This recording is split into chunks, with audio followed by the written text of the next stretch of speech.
pull the whiteboard in. Is it time for a whiteboard? Is it time for? Is it whiteboard time? Let's talk about the whiteboard. Yeah. What's with you, Krista? By the way, way down here, Northern Ontario, McCarville. Okay. What's? I know that's pretty what funny. Are you ranked? You just 15. Refresh my memory. Somebody's getting a raise for that idea. Big raise. Curling now enters the Sports Weekend spotlight. 1963, when they took the Brier to Brandon. Hi, everybody. I'm Don Whitman with Don Duguid, two-time world champion. Rebel Evil, take the game. Not a question about it. Right on the nose. It never wavered. It's a little bit of curling history for you. High drama, high intensity. Sweep, sweep, sweep, sweep. It's time for a curling extravaganza call. I'm ready for an extravaganza. We're back. We are back. Listen, it's the most wonderful time of the year. It is, isn't it? This feels like curling season, right? Definitely curling season is on. Next 3 months are just going to be wild, and it begins, of course, in Kamloops with the Scottie. What a field! What a field. The Scotties gets underway in Kamloops. Take a look at these pools because I've got the pools right here. It's whiteboard. Pools? Did you ask for pools? I've got some whiteboards here. Some things are changing in the show, but the whiteboards remain. Call, take us through it, show us. She's got the whiteboards. All right. I mean, you gotta. Einarson looks amazing this year. I mean, they've had a reduced schedule, but still so good. Laws, you know, gave birth December 16th. She's back. We're going to talk a little bit about the pregnancy thing that brings Laura Walker in for Selena. And Jocelyn, of course, is expecting too. There's a lot of pregnant people at this year's Casey Scotties. Scheidegger is expecting a baby as well. That's she's over here in Pool B. Well, I mean, first year of a quadrennial, you plan those babies, right, Call? Yeah, people have been planning babies. This is not new. I can tell you this. You want to be pregnant. People have been having babies for years. Yeah, you want to be pregnant in November, December, and give birth in August, ideally. But you know how Mother Nature is, or maybe you don't. Okay, you know, looking at these pools, though, I can't get over that Pool B looks like the tough pool. Little lopsided. But also, there are two great storylines, aren't there, at this year's Scotties that I love? Starting with Kerri, looking at those, you know, to get her 4th in a row, and they've just looked pretty strong all year. And then Jennifer Jones with the young'uns. Well, listen, the reason you love these storylines is because they're directly tied to your history. And let's be real, Colleen Jones, the queen of curling, 6 Scotties titles. She won 4 in a row. Little history lesson for you. 4 in a row, 2000 to 2004. Only one to ever do that. Kerri Einarson's trying to do that as well. And Jones, of course, the other Jones, Jennifer Jones. Yeah. She can beat you, Call. She can go to number 7. You both got number 7. How do you feel about that, by the way? I'm, you know, I don't mind being number. Did I pause too long there? I don't mind being number 2. How many records do you even hold? They're all going. They're all going. Listen, there are dark horses. We're going to talk about it. Curling fans are going to talk about it. As I always say, buckle up, Call, because it's time for the Scotties. But now for a segment I like to call Keeping Up with the Jones. If you need anything, just give us a call. Jennifer, you're going back a 17th trip. How are you feeling? Super excited. Like I never even thought I'd go to one, never mind 17. And it was really fun. The girls were super excited. It's always fun to win your province, and it was a really tough field, and I thought we had a really good provincial. So very, very excited to go back, and can't wait to get my diamond in my bracelet. Oh, nice. That bracelet is gorgeous, by the way. You've done it and more as you try to win a 7th Canadian. To one-up me, by the way. I thought we were going to stay twinsies, but no. Do you feel that pressure?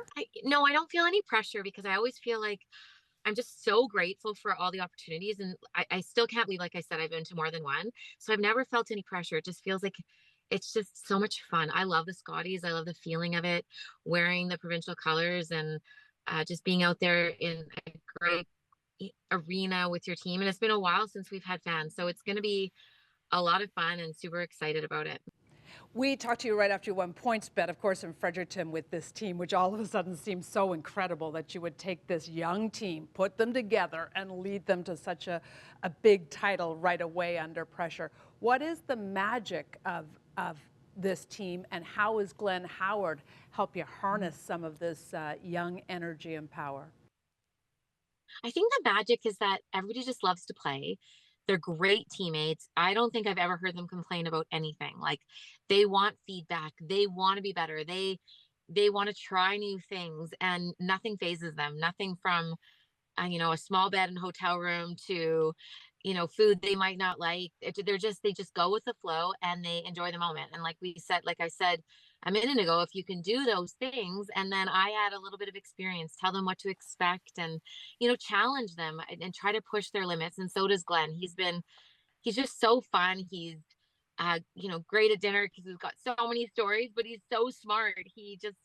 He's great technically, great strategist, and just an all-around great guy. So we feel a lot of love for the team, and it's been really easy to be a part of this team and be around all of them. And Jem, what's your secret to longevity? I mean, we're talking about it. It's 17th trip to the Scotties. So many different teams that you've also won with over the years. What's your secret to success? I love the game. I know it sounds cliche, but I truly love the game. It's never been about podium finishes for me.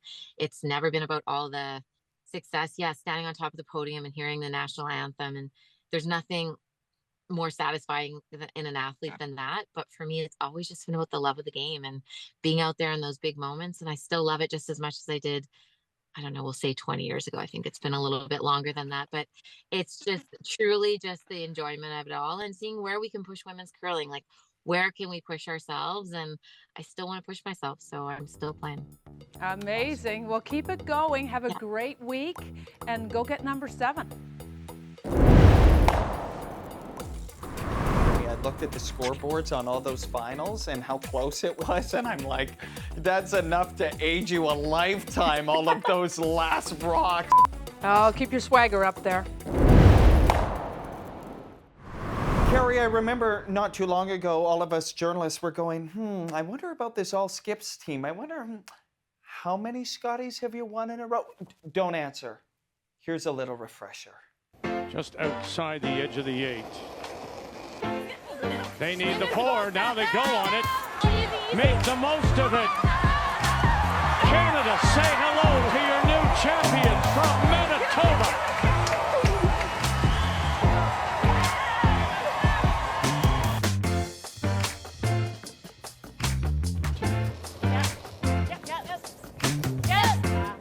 And they'll walk it right there. Oh, that's the break they hoped for if you're Team Homan. Final stone for Ontario. It has to be the shot rock. It has to be the shot rock. And it will go too far. And it will be a second straight Canadian championship for Kerri Einarson. They are trying to take away a little bit of that run back.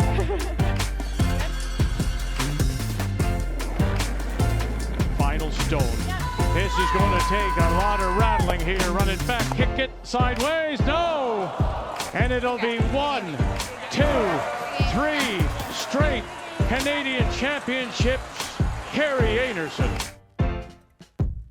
Do you even remember what it's like to play without a maple leaf? Seeing all that brings back so many amazing memories and brings tears to my eyes. The whole entire time I had shivers throughout my whole entire body. But it never gets old wearing the maple leaf, and we absolutely love it. And it's we love that feeling of putting on that maple leaf as soon as you step onto the ice. It looks good on you too. Tell me, as as somebody who has won 4 and now you're going for 4, how are you feeling? Feeling pretty good. Actually, I was just out teaching some juniors today and throwing some rocks with them, and yeah, I'm feeling good. Got some good rest in for the last 4 weeks. We've been practicing lots and feeling good going into it. I love how Colleen slipped in that 4 straight. There's going to be a recurring theme here of all this history tied to Colleen. But Kerri, I joked about the all skip team. What's this journey been like over these last number of years? Because it hasn't always been smooth despite 3 consecutive championships. But what's this journey been like for the 4 of you throughout all of this? And where would you say the team is going into yet another Scotties? Yeah, it definitely hasn't been easy. It was tough for our first 2 years, and we lost some big finals, and but we learned from all those tough losses, and we grew as a team and individually, and we are still working hard to improve on anything. There's always something to be better at. So we're always trying to find that. Well, and Kerri, when we talked to you at the beginning of the season, you were the only team that didn't make huge changes to your team. You're one of the few teams that actually stayed together. Did that allow you, that you didn't have to figure out personalities, et cetera, to just take this, let's be fresh for the Scotties, for the big show? Yeah, and we've been practicing a lot as a team. We find that leaving early for events is better for us and prepares us more for an event. So that's what we're doing for the Scotties. Is we're leaving tomorrow and we're going to train for a couple days in Kamloops and be able to throw with Val as well. So we're feeling really good and prepared going into the Scotties. Good luck, Kerri. Awesome to see you. The drive for 4. Good luck. Thank you so much. I know it's not going to be easy, and there's been a target on our back, so we know we're going to have to play well. Okay, we're going to go to Emma, and there's Emma. Look at this, back-to-back performances. Oh yeah, that for the last time we did a curling show, Emma was on. Correct. Emma, the last time we talked about you, you talked about the need for the athlete's voice on decision making, and then the pregnancy debacle played out. What can you share about that and the fact that it didn't seem like there was an athlete voice at the table?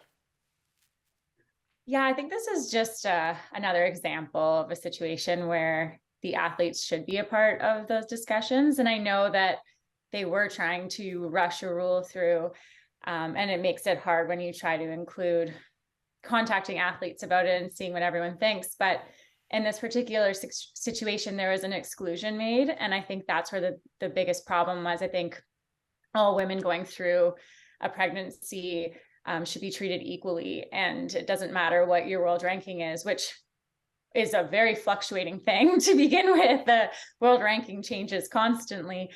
So to put a ranking at a national championship to allow a special rule in place made no sense to me and a lot of other athletes.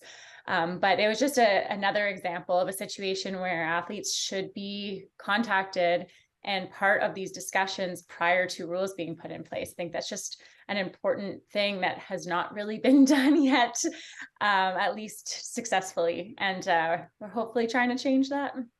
Do you think this opens the door in the residency rule where right now you are allowed 1 import, that now we're going to see, regardless of pregnancy or not, that there will be 2? Is there that kind of talk about this as something that might come forward as a result of what's gone on with Laura Walker joining Team Laws?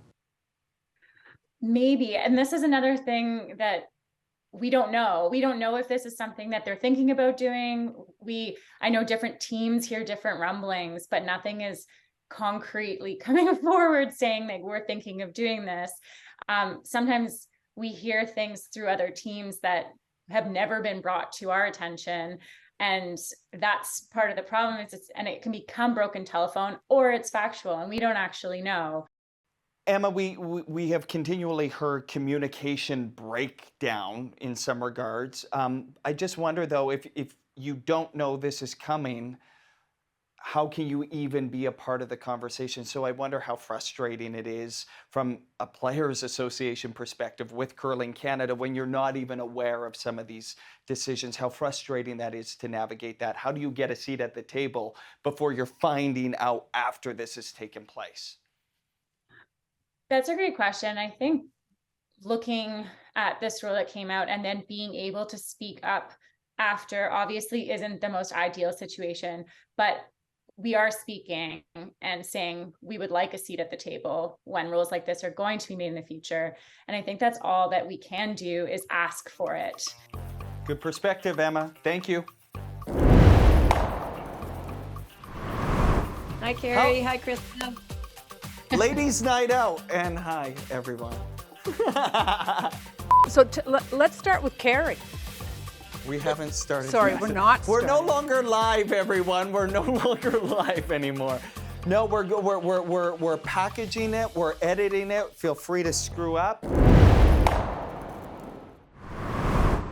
You want to go, Cole? No, you go. No, you go. You go. Okay. You go. Well, look, I mean, here we are. What I want to know is how many Scotties appearances between all of you. Look at this. But the exciting part, of course, is that the curling greats are all curling parents now. Let's start with you, Kerri. How do you even put to words the pride of a curling mother watching her daughter compete at the under-18 national championship? Yeah, it was pretty awesome. I actually wasn't going to go at first until I saw Sydney. She received her NWT jacket in Yellowknife about a week and a half, 2 weeks maybe, before they left. And so once I saw her holding up her NWT jacket, I was like, okay, how am I missing this? I need to go. So I booked a very last minute trip to Timmins to watch, and I don't regret it at all. It was amazing. She's only 13 years old. So honestly, my heart was just bursting with pride. I wasn't curling a national event when I was 13. So, and she did awesome. They didn't win a game, but they really played their heart out and they learned so much. And I'm just so proud of her. Krista, how do you walk that line between advice, because you've been there, done that, and standing back and letting it play out? Yeah, I had a hard time with that role, actually. I wanted so many times to talk to her about different strategy and doing this and technical this. And then I thought, no, I can't do that. I'm not the coach. I have to sit back and just be a parent and enjoy everything and, you know, just watch and cheer as loud as I can. But it is tough because, you know, you just want to tell them so many things and help them out in so many ways to help them win. But, you know, they have a coach for that. So that's not my role. Your heart's in your throat. You want to, you know, tell them and show them everything. But the greatest gift we can give them is just showing our love, no matter when they walk off the ice, win or lose, that, you know, we're so proud of them. And it's fun. It's absolutely fun to watch the girls play. And we should also point out and congratulate Colleen, because of course Luke is headed to the Brier. So all of you, a lot to celebrate. I'm looking and I give lots of advice, for the record. That shocks me. That shocks me. But I'm looking at this from my perspective, from a journalist perspective, and I think this is such a fantastic story because, of course, Guju was there to watch his daughter, and Mark Idison, the great Paralympian, was there to watch his daughter play as well. And I'm looking at this, and we're literally seeing the next generation of curlers in our country. And I think I look at all four of you and how you all grew up on the curling ice together, and I wonder, Kerri, if you're watching that and you're seeing Sydney with her friends and the other curlers and thinking, if you continue on this path, these are the people you're going to see and become friends with and battle with year after year after year. Oh, 100%. All the kids that she met last week, she's going to see a lot of them. She actually played Krista's daughter, Bella, in one of their games. So I sat with Krista and Mike for most of the game, and we chatted, and it was lots of fun. So it's pretty neat. And I know Sydney also looks up to Team Pletz a lot, and she was hoping to trade one of their jerseys at the end of the week. I don't think she got one, but I know she's pretty excited to be there and seeing all the girls there. Kerri, as you look forward to the Scotties now, is there a different attitude you have?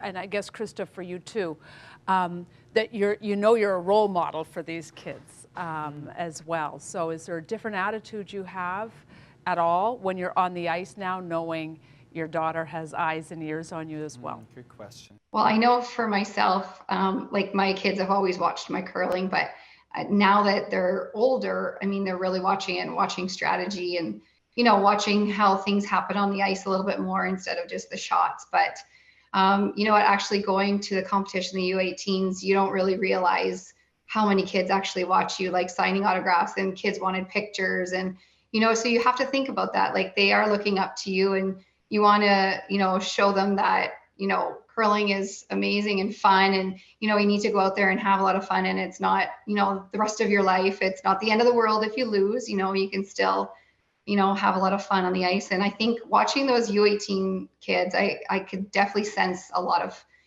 energy and excitement, and, not the stress that I think I feel at the Scotties most of the time, but I think I learned a little bit from those kids, actually. It's awesome to have all four of you in this place to talk about that and talk about your kids who are paving the next way in this sport. So just outstanding stuff. Yeah. This is a Brady Bunch of curling right here. Look at us all. Look at us all together.